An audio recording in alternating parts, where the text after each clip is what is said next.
Peter Obi is full of wisdom. He's a man that whenever he talks, you have no option than to listen to him because he's full of wisdom. He's a good teacher. If he should use his talent in preaching the word of God, believe me, he's going to win so many souls. So I want us to watch this very video from the beginning to the end. I bet you will not regret to watch this video. Don't forget to subscribe to our channel if you haven't done so, and also turn on the notification bell so that you get our latest videos as soon as we drop them. All other protocols duly. Mine is a very simple one. Let me start by thanking the organization for inviting me. As you know, I'm one of those strongest beneficiaries of the judiciary. For my strong legal team, for the work of my small level team led by Dr. Onyechi Bazu, SAN, and let OJ Nadi, SAN, I wouldn't be standing here. You know that from my election petition to my impeachment to my tenure interpretation. And again, whenever people talk about corruption in the legal or in the judiciary, and one who takes exception, in all this journey, I did not give anybody 1 naira.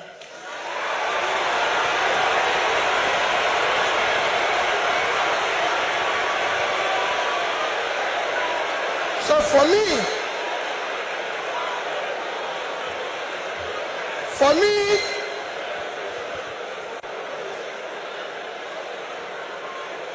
I remain eternally grateful to you for what you did for me to be here and everything.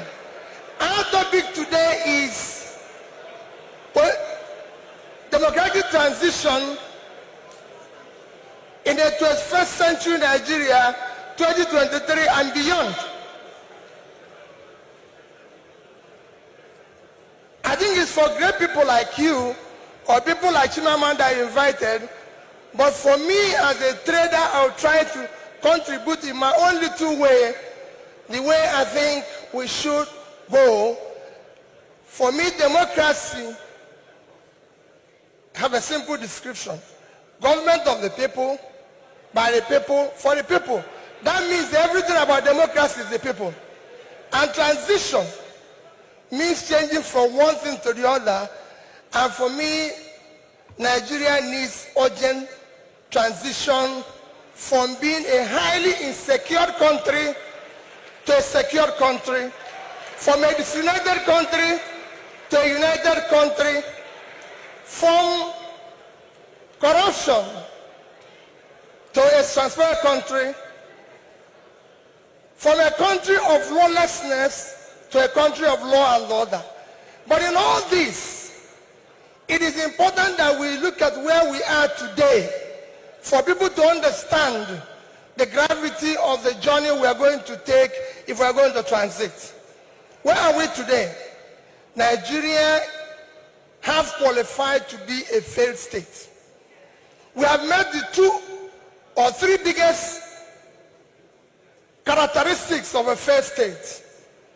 Number one is when you're no longer in charge of your territory. Today, we are among the top terrorized countries of the world. We are among the top kidnapping countries of the world. Banditry, criminality, bandits have taken over some parts of this country. Nigerians are being killed daily. All sorts of criminality is going on daily.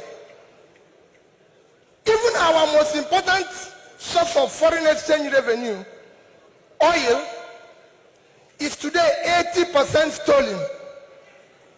That shows how bad it is. We are the only country, apart from Venezuela, who we know is their own is because of sanctions, that is not meeting up its OPEC quota. Every other country is begging for increase, but Nigeria is not meeting up its own. And you wouldn't believe the quantity that is missing. In July alone, our total average, our quota is 1.8 million. In In July, our total average was 1,083,000 barrels a day. That means that in July, we lost 707,000 barrels per day. If you multiply that by 31 days, it will give you 22,227 barrels of oil that we lost. This is a country that needs dollar. If you sell it, if you sell that oil, if you sell the quantity we lost, this is July alone. If you sell it at the average price of $110, it will give you $2,450,000,000, which at our rate of exchange of 550, you lost.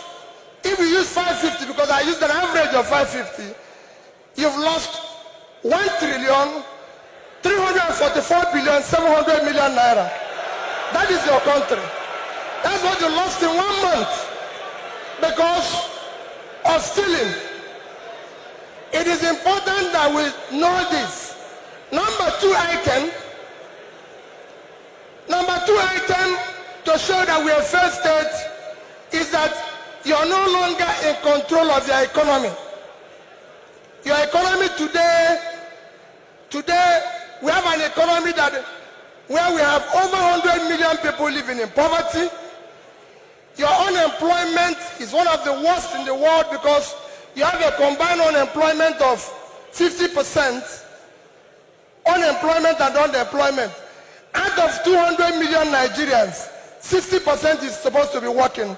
So you're supposed to have 120 million Nigerians working, but today Nigerians that are working are under 50 million.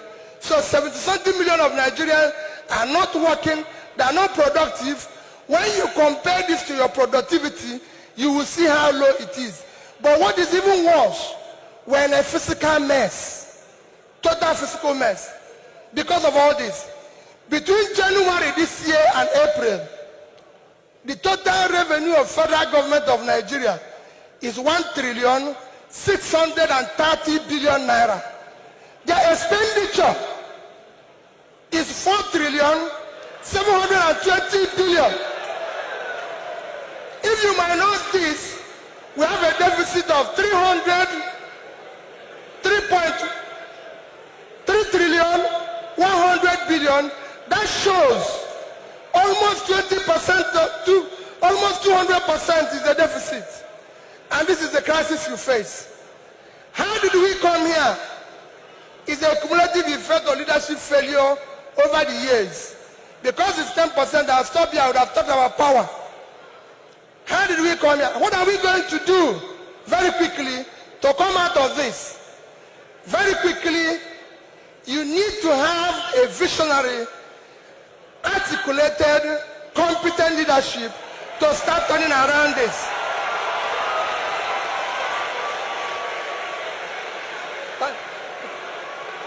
So next year, the time is up, I'll take it there. Now next year, the election you're going to have next year will not be about, remember, it is not about tribe, no religion, not connection, not entitlement. It must be election about character, competence, capacity, and commitment to deliver.